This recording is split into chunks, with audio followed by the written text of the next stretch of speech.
বলছি যে আপনি এখন রাতে ঘুমান কোথায়? ঘুমাই ওই যে আগলা ঘর, কেন আগলা এই ভাঙা ঘরের ভিতরে ঘুমান? বারান্দায়। আপনারা কি এই ভাঙা ঘরেই ঘুমান? ঘুমাই একটু ওই 12টা পর্যন্ত থাকি, তারপরে আবার রাতে ঘুমান আরেক জায়গায়? আর তারপরে একটু ভয় ভয় করে বলে রাতে আবার এখন বন্ধ অবস্থা নেই, ওই বারান্দায় থাকি আমি একটু। আর দিনের বেলা এসে ভাঙা ঘরে ওই যে পলিথিন বিছিয়ে ঘুমান দেখলাম। একটু বসে তাই ঘুমোই, রাত্রে ঘুমাতে পারি না। তারপর যখন একটু ঘুম আসে সারা আপনার যে আপনার নাতি তো আপনার শ্বশুর বাড়িতে গতকালকে আসছিল না? আসছিল। গেছে কবে?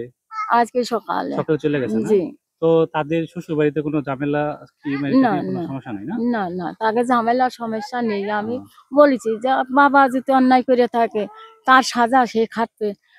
মেয়ে তো আর কিছু জানে না, মাও জানে না, মেয়েও জানে না। এখন মেয়ে কি বলে? মেয়ে তো আমিও যা বলতেছি, মেয়ে তো তাই বলছে যে নিশি দেখেন না, নেটে দেন না। মেয়েও চাচ্ছে বাবার শাস্তি যদি অন্যায় করে থাকে। আচ্ছা, আরেকটা বিষয় সেটা হচ্ছে এই যে আপনি মানে আপনাকে বাসা করে দিবে বা থাকার জায়গা করে দিবে এরকম কেউ কি মানে আপনাকে এসে বলছে এ পর্যন্ত? বলে নাই, কেউ বলে নাই। না না, অনেকে শুনলাম যে আপনাকে ডিপ জল নাকি আপনাকে বাড়ি করে দিচ্ছে, বা আরো সামাজিক সংগঠন থেকে অনেকে আসতেছে আপনাকে বাড়ি করে দেবে, সত্য? সত্য না মিথ্যা বলছে আপনার সাথে সরাসরি? এখনো কেউ বলি নাই, আর উপর উপর শুনতেছি, বলতেছে সব লোকে বলতেছে, কিন্তু আপনাকে যারা দিবে তারা আমার এখনো জানায়নি, আর যারা দেবে তারা এখনো আমার কিছু বলেনি। দিলে তো আপনার সাথে তারাই সরাসরি কথা বলবে, তাই না? হ্যাঁ হ্যাঁ, আমার সাথে কথা বলবে তো সরাসরি। মানে আপনার ছেলে যদি দোষ করে তাহলে ছেলের শাস্তি চাচ্ছেন, আর যদি দোষ না করে তাহলে শাস্তি চাচ্ছেন না? আপনার ছেলে তো শুনছি এর আগেও নাকি এরকম অনেক অকারজ করছে, সত্য ঘটনা সেটা? বাবা যা শুনতিস তাই, এখন এর উপরে আমি আর কথা বলতে পারতেছি না বাবা, আমার মাথার মধ্যে ঘুরে। আপনি কি আপনার ছেলেকে কখনো শাসন করছেন এর আগে? এর আগে আমি শাসন করছি, করলি ছাউনেতে এই পর্যন্ত ভালো আইছিল, এখন তো আর কোনো জায়গা কোনো কথা শুনিনি। আমি শুনছি সে মাদ্রাসায় পড়ছে, মাদ্রাসায় হাফিজি পড়তো নাকি? হিটু শেখ দিছিলাম, তারপর ওর 2 ছেলেরও দিছিলাম। হিটু শেখ কি মাদ্রাসায় পড়াশোনা করছে? হাফিজি কয় পারা পড়ছিল? মানে কয় পারা পড়েছে বাবা আমি তো স্মরণ নাই। মাদ্রাসায় ভর্তি করছিলেন না? জি। ও আচ্ছা আচ্ছা। তো দর্শক দেখতে পাচ্ছেন হিটু শেখের মা তাকে মানুষে খাবার দিয়েছে, মাছ, ডিম, চাল, কাঁচামরিচ, এই যে কাঁচা মাছ তাকে দিয়েছে, মুড়ি দিয়েছে, ডিম দিয়েছে, কাঁচামরিচ আরো ইত্যাদি অনেক কিছু দিয়েছে মানুষ। কারণ তার তো খাওয়ার কোনো এখন ব্যবস্থা নেই।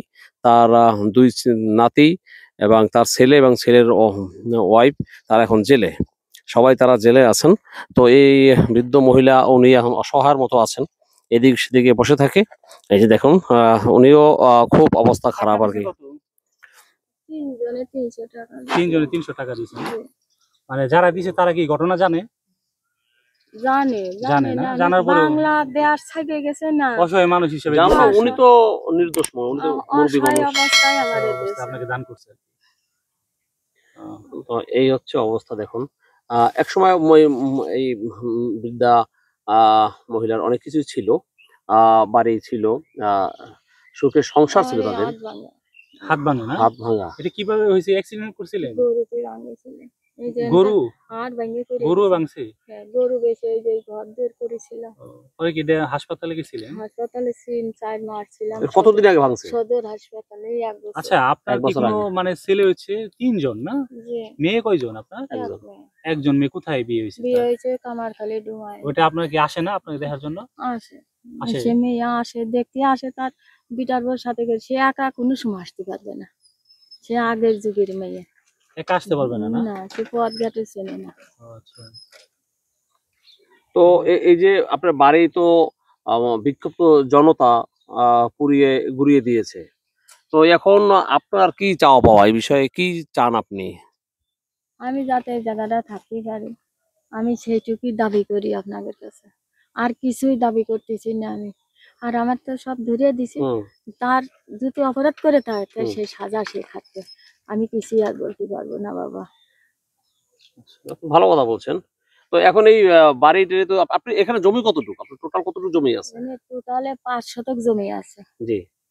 এই 5 শতক জমি এটা কি শুধু হিটু শেখের একার নামে? না না, আমার আছে। আপনার নামে? হ্যাঁ। হিটু শেখের নামে না? দিইনি এখন। আপনাদের আর কোনো বাইরে জমি আছে, ধারা জমি টমি না, কিছু? না বাবা, কিছু নাই? না।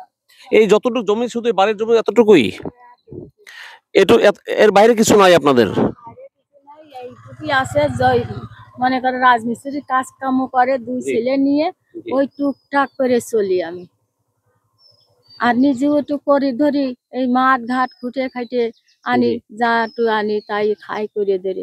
তাছাড়া কোনো পথ নেই আমার এখনো। এখন এই সব বিসর্জনায় চলে গেছে আমার। আমার সব নিয়ে গেছে। এখন আমি আর কি করে খাবো? আমার এখন কোনো পথ নেই। এখন এই যে আমার চাইয়ে চিনতে ছাড়া আমার কোনো পথ নেই। বুঝছেন?